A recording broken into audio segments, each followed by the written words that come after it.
Hello fellow engineers and welcome back to Road Maintenance Simulator. Well, that sounds pretty good. Yep, I'm finally making use of all my years of experience being a highway designer, playing a video game that's pretty much just about the actual construction of it. Right, we're going to continue where we got to last time. And we're going to be doing this job. We're going to be painting some road markings. Oh, this one we get to drive the marker machine. Your predecessors had to do the job by hand. Yeah, honestly, I think pretty much in the UK people still do them by hand.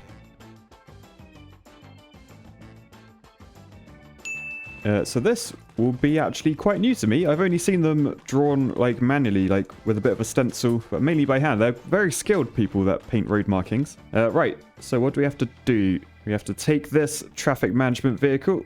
We've got to drive over here. I assume there's some sort of painting machine we've got to put in the back of this. So if we open the side of this up. Oh, we're putting some barriers up so we can work safely. Look, I love that you actually hold these.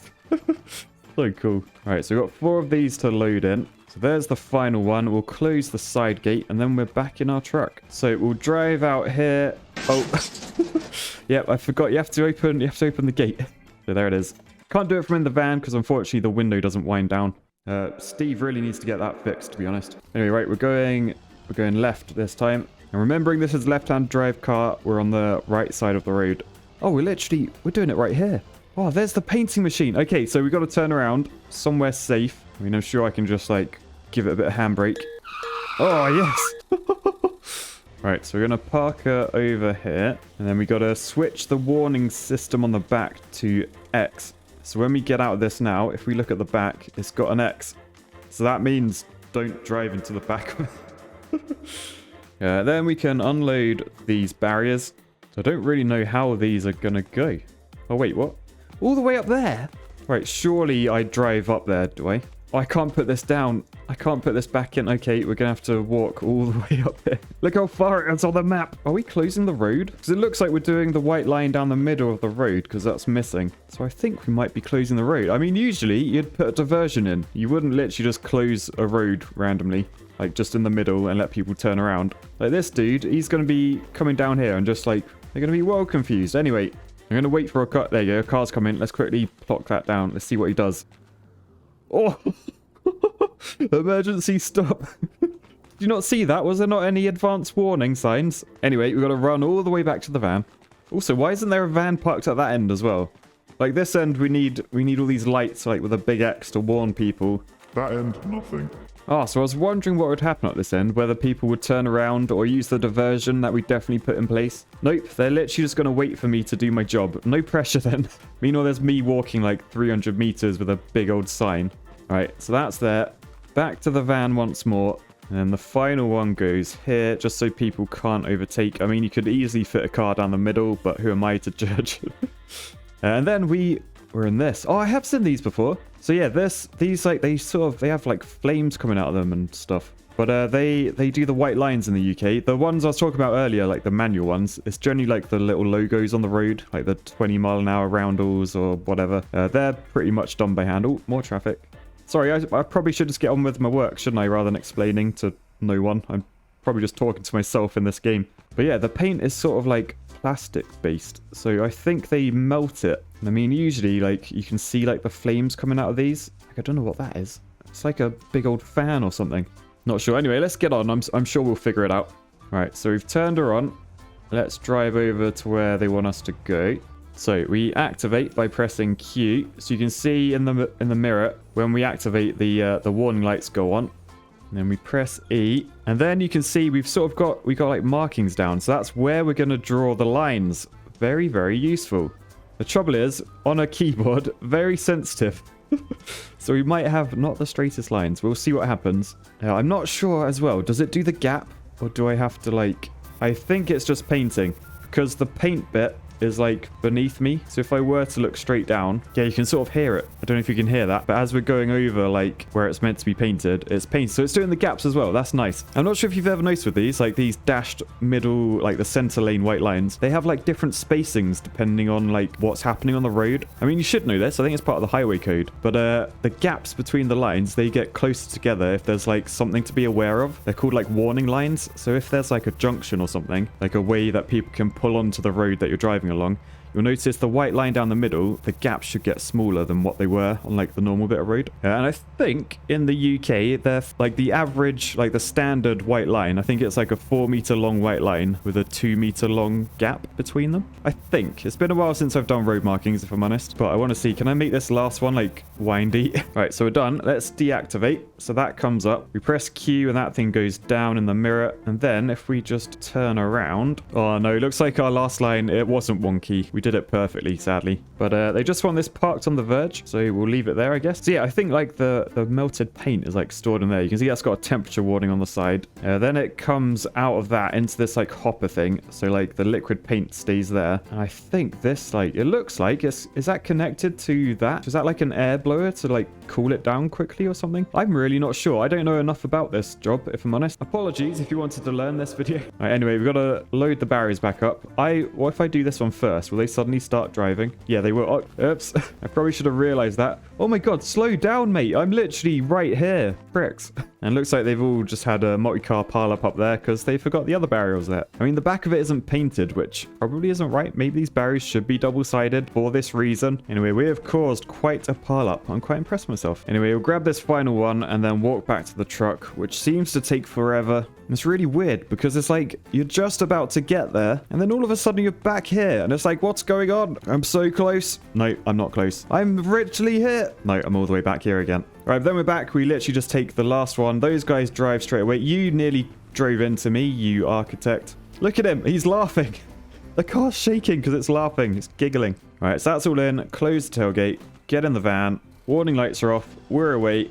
We've left that on the side of the road. That's someone else's problem. Back in here. Unload the barriers manually because it is a simulator game. Close this back up. Use my mirrors to hopefully not reverse into that tree. No, we're good. And then into this parking bay, which I think I've done very nicely. Oh, look at that. Perfect. Mission accomplished successfully. And then we head over to this building where you get another job. Right, so this one, we're aligning some signs, but we get to take any vehicle we want. So let's open all of these and see which vehicle is most suited to the job. So there's that one. There's the traffic one. I don't know what that one is. What is that on the front? It looks like a washer or something. There's the hedge cutting one. And then... Right, we're taking the road painter. Oh, what does that say? I've been told off in German. Dieser Auftrag ist mit diesem Fahrzeug nicht möglich. I don't think I'm allowed to take this one. Fine, game. Why are Germans so scary when they're angry? I'm going to take this one, the car wash. Right, so we're just heading out and we're looking for crooked signs. We probably should have given way to traffic, but whatever. Oh, look, one's fallen over there. So we'll park on the verge. I'm sure that'll be fine. And we'll run across here. Probably not get run over. Look, it's fallen over. I'm quite interested to see how we fix this in this game. Oh, we literally just prop it up. And that's fine, apparently. Okay. Definitely not the case in real life. So when we get to the next sign, I'll tell you exactly how these traffic signs are like, well, how they work, how they stand up. So, are you ready for a highway engineering lesson? Oh, yes. So traffic signs, these bits, they come in different sizes. You may have noticed if you're driving along a road, like sometimes they're like huge, sometimes they're like really little small roundels. Generally at the start of a speed limit change, you'll have a big one. That's called a terminal sign. And then throughout the length, every like few hundred meters, you'll have little small ones called repeaters. Now, the size of both of those depend on the speed limit of the road. Obviously, if the cars are driving really fast, you basically want them to be able to read a sign for a certain amount of time before they reach it. So the faster the road, the bigger the sign they'll be. Because they're traveling faster, they need to see it from further away, if that makes sense. So if this road was only 20 miles an hour, it could be like a smaller sign, and you can read it from here. And then you can slow down or speed up to whatever speed limit that says. Whereas if you're going 70 miles an hour and it's so small you can only read it from here, you've only got like a split second before you have to reduce your speed limit. So yeah, next time you're driving about, have a look at these signs and like try and work out what speed you're driving at before you get to the sign. And if it's like a fast speed, you'll notice that these signs should be huge. If it's a slow speed, they'll be a lot smaller. And that's the same with all signs. It's not just like the speed limit ones. That's why motorway signs are ginormous, because people are traveling really fast along them. But yeah, and then depending on your sign, that depends on like how strong your pole needs to be. Giggity. Because the bigger your sign, the like heavier it is. But not only that, there's like wind resistance. So as the wind hits this, it acts like a sail. So if your pole's not strong enough, it will bend. Man, this could really be taken out of context, all of this.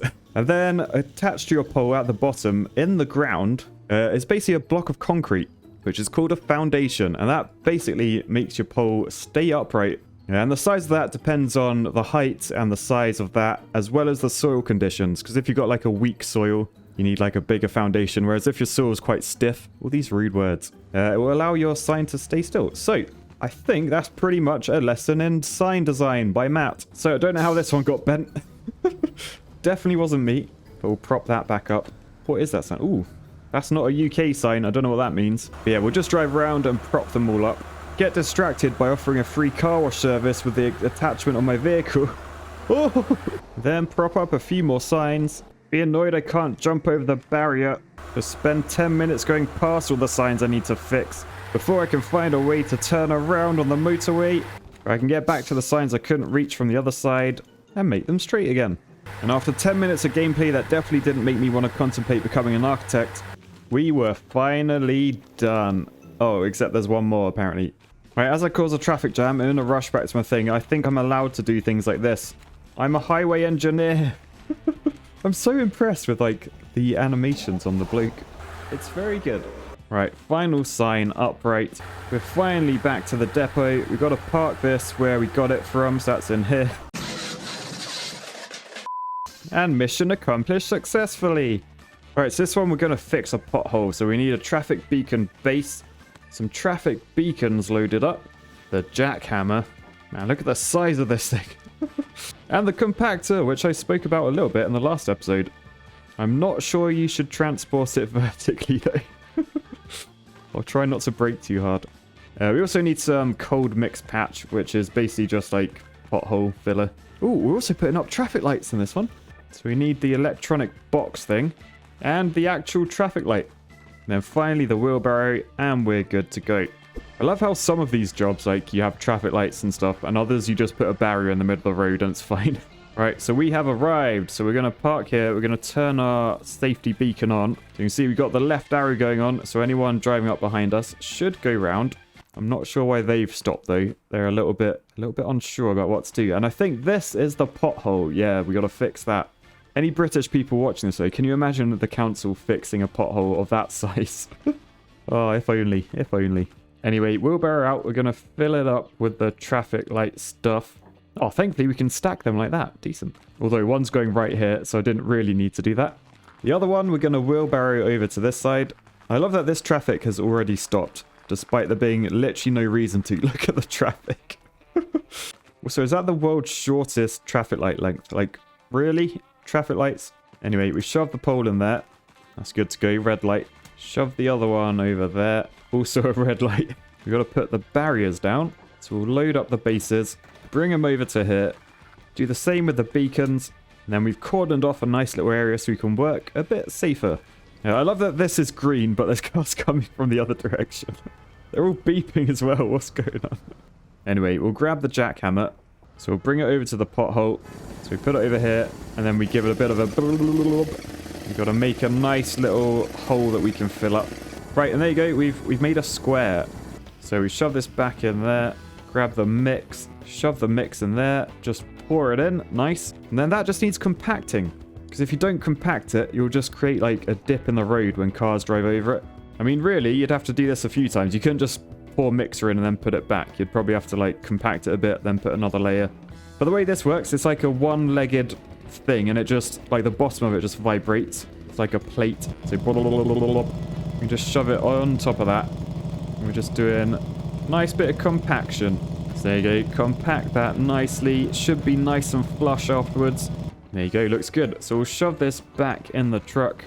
And you can sort of see how it works. Like you hold on to that bit at the back. And then when you turn it on, that underneath like the yellow springy thing, that vibrates up and down. The top shouldn't vibrate too much, but the bottom does. And it just hammers like that plate up and down to compact things. Pretty cool.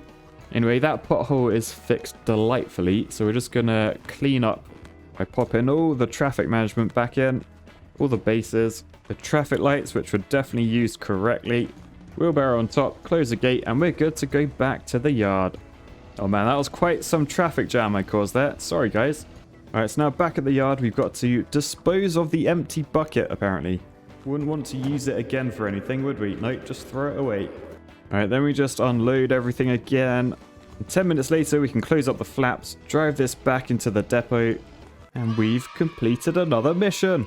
Then I think that's us done for another day. I'm really looking forward to doing a proper resurfacing of a road using these. Should be very fun. If you want to boost your like button, let me know in the comments that you do want to see more of this game. You want to see me actually resurface a road. I thought I was going to do that this episode, but never got around to it. Sorry about that, guys. But yeah, peace, love, and road maintenance. Bye.